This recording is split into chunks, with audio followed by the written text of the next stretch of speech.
मुकेश अपने खेत का काम करके अपने घर की ओर आ रहा था। तभी वो देखता है कि कुछ लोग एक बेजुबान बैल को परेशान कर रहे हैं।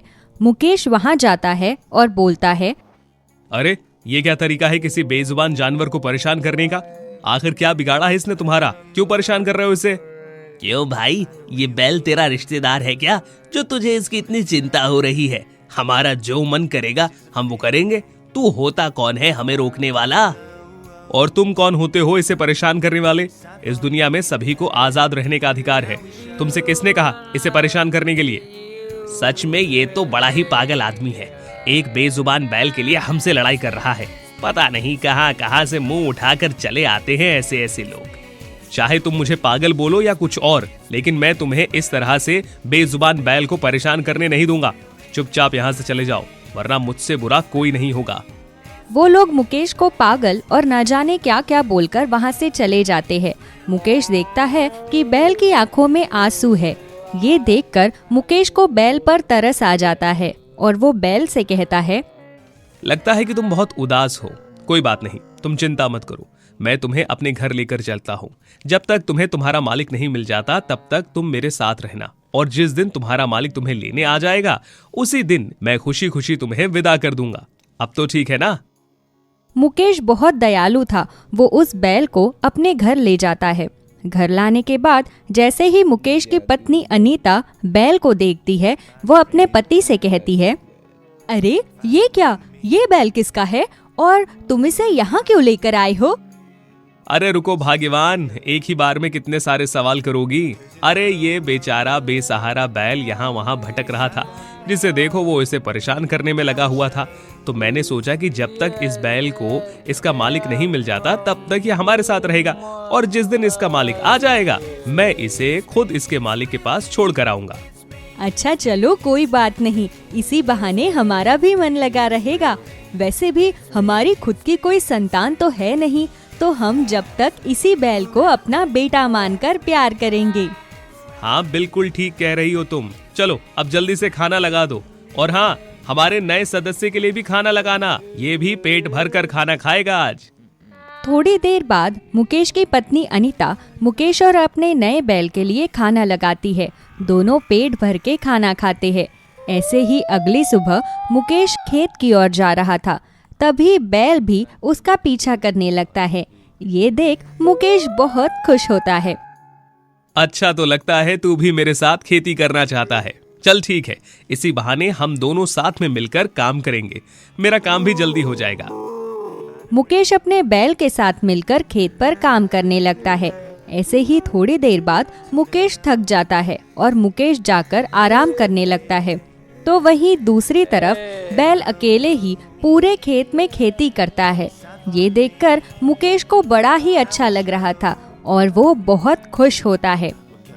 किसने कहा कि ये बेजुबान जानवर वफादार नहीं होते? अरे जरा इस मासूम बैल को तो देखो, कितना मेहनती और अच्छा है ये। मुझे तकलीफ में देखकर ये खुद काम करने लगा। इतना तो कोई इंसान भी किसी के बारे में नहीं सोचता। ऐसे ही दूसरी तरफ एक हरिलाल नाम का आदमी वहां अपने बैल को ढूंढ रहा था। ना जाने कहां गया मेरा लल्लू, बहुत परेशान हो गया हूं मैं। एक बार मुझे बस मेरा लल्लू मिल जाए, उसके बाद तो मैं उसे कहीं जाने नहीं दूंगा। पता नहीं बेचारे ने कुछ खाया भी है या नहीं। हरिलाल जगह जगह अपने बैल को ढूंढ रहा था, लेकिन उसे उसका बैल कहीं नहीं मिलता। दरअसल हरिलाल का बैल तो मुकेश के पास था। आखिरकार हरिलाल अपने बैल को ढूंढते ढूंढते मुकेश के गांव आ पहुंचता है। जब हरिलाल की नजर अपने लालू के ऊपर जाती है तो वो भागता हुआ मुकेश के पास आता है और बोलता है, अरे भाई ये बैल तुम्हें कहां से मिला? ये मेरा बैल है। मैंने ना जाने कहां कहां इसे ढूंढा। इसे देखकर मेरी सांस में सांस आई है। मुझे मेरा बैल वापस कर दो।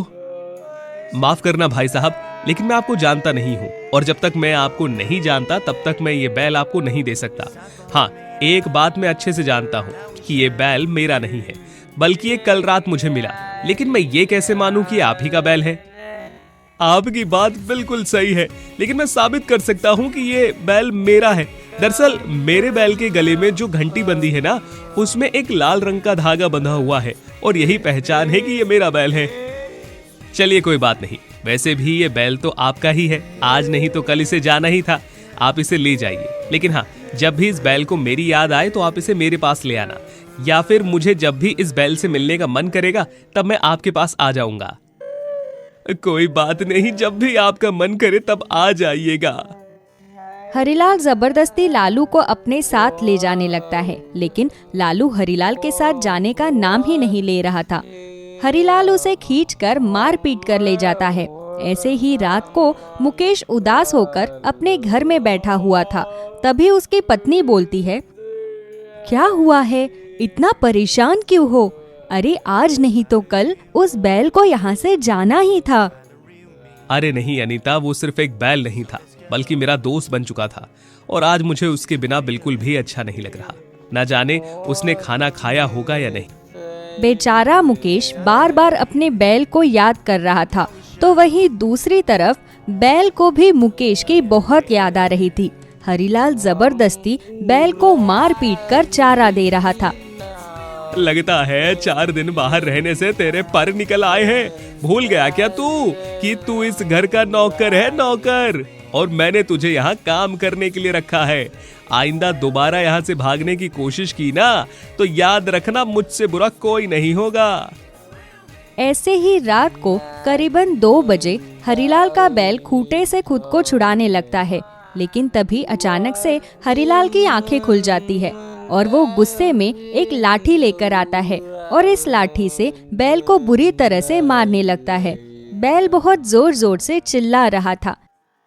लगता है तेरी चर्बी कुछ ज्यादा ही मोटी हो गई है, तुझे मार मार कर ठीक करना पड़ेगा। तुझे बहुत याद आ रही है ना अपने उस दूसरे मालिक की। याद रखना, मैं तुझे वहां कभी नहीं जाने दूंगा, फिर चाहे उसके लिए मुझे कुछ भी क्यों ना करना पड़े। ऐसे ही कुछ दिन बीत जाते हैं। हरिलाल बहुत ही शासन में अपने बैल को रखता था। बैल को बार बार मुकेश की ही याद आ रही थी। वो बार बार मुकेश के बारे में सोच रहा था, तो वहीं दूसरी तरफ मुकेश भी बार बार अपने बैल को याद कर रहा था। ऐसे ही एक दिन बैल मौका देखकर मुकेश के पास आ जाता है। बैल की हालत देखकर मुकेश के आंखों में आंसू आ जाते हैं। हे भगवान, कौन है इतना बेरहम जिसने इस मासूम जानवर को इतना मारा? इसके जख्मों को देखकर मेरे रोंगटे खड़े हो गए। अनीता, जल्दी बाहर आओ और अंदर से मरहम भी लेती आना। मुकेश और अनीता दोनों मिलकर बैल के जख्मों पर मरहम लगाते हैं। बेचारा बैल बड़े ही प्यार से मुकेश के पास अपना सर रखकर बैठा हुआ था। देखा नहीं था, अब समझ में आया मुझे कि ये बैल क्यों बार बार भागकर यहाँ आ रहा है। इसका मालिक इस पर बहुत अत्याचार करता है। अब तो मैं चाहकर भी इसे उनके पास नहीं भेजूंगा। लेकिन ये तो उनका बैल है, उनका जब मन करेगा तब वो इसे ले जा सकते हैं। आप चाहकर भी कुछ नहीं कर सकते। अब मेरी मदद सिर्फ और सिर्फ हमारा बैल ही कर सकता है। क्या तुम मेरी मदद करोगे? मुकेश के इतना बोलते ही बैल अपना सिर हिलाने लगता है। ऐसे ही अगले दिन हरिलाल फिर से मुकेश के पास आता है और अपना बैल मांगता है। अरे भाई, मुझे मेरा बैल वापस कर दो। तुम बार बार मेरे बैल को चोरी क्यों कर लेते हो? इस दुनिया में तुम्हें सिर्फ मेरा ही बैल नजर आता है क्या? देखो, मैंने तुम्हारा बैल चोरी नहीं किया है, और दूसरी बात यह है कि तुम्हें किसने अधिकार दिया कि तुम किसी बेजुबान जानवर को इतना बुरी तरह से मारो? और वैसे भी अब ये बैल तुम्हारे साथ कहीं नहीं जाएगा, अब ये हमेशा हमारे साथ रहेगा। इस बैल को मैंने पूरे 50,000 में खरीदा है और ये बैल मेरा है। मेरा जब दिल करेगा तब मैं इसे लेकर जाऊंगा। तुम होते कौन हो मुझे रोकने वाले? ठीक है, मैंने तुम्हें खुली छूट दे रखी है। अगर तुम चाहो तो अपना बैल ले जाओ। जैसे ही हरिलाल बैल को ले जाने लगता है, वो बैल गुस्से में हरिलाल को मारने लगता है। ये देखकर हरिलाल को गुस्सा आता है और वो फिर से लाठी उठा लेता है। लगता है कि तूने कुछ दिन पहले जो मार खाई थी वो भूल गया है। तेरे जख्मों को हरा करने का वक्त आ गया है। तब जाकर तुझे अकल आएगी कि अपने मालिक से गद्दारी करने का नतीजा क्या होता है। हरिलाल फिर से अपने बैल को मारने लगता है, लेकिन इस बार बैल गुस्से में आग बबूला था। वो हरिलाल को बुरी तरह से मारता है, जिसके बाद हरिलाल डर के मारे वहां से भाग जाता है और दोबारा कभी भी मुकेश के पास बैल को लेने नहीं आता। आखिरकार तुमने आज साबित कर ही दिया कि हमें कभी कभी अपने आप के लिए लड़ना पड़ता है। अगर आज तुमने मेरा साथ ना दिया होता तो शायद आज मैं तुम्हें तुम्हारे उस बुरे मालिक से बचा नहीं पाता। चलो, जो हुआ वो बहुत अच्छा ही हुआ। आखिरकार हमारे इस बैल को उस बेरहम मालिक से छुटकारा तो मिला। अब हम हमेशा अपने बैल के साथ हंसी खुशी मिलजुल कर रहेंगे। इस तरह से मुकेश का बैल हमेशा हमेशा के लिए अब मुकेश के पास ही रहने लगता है। दोनों पति पत्नी मिलकर बैल के साथ खुशी खुशी आगे बढ़ते हैं।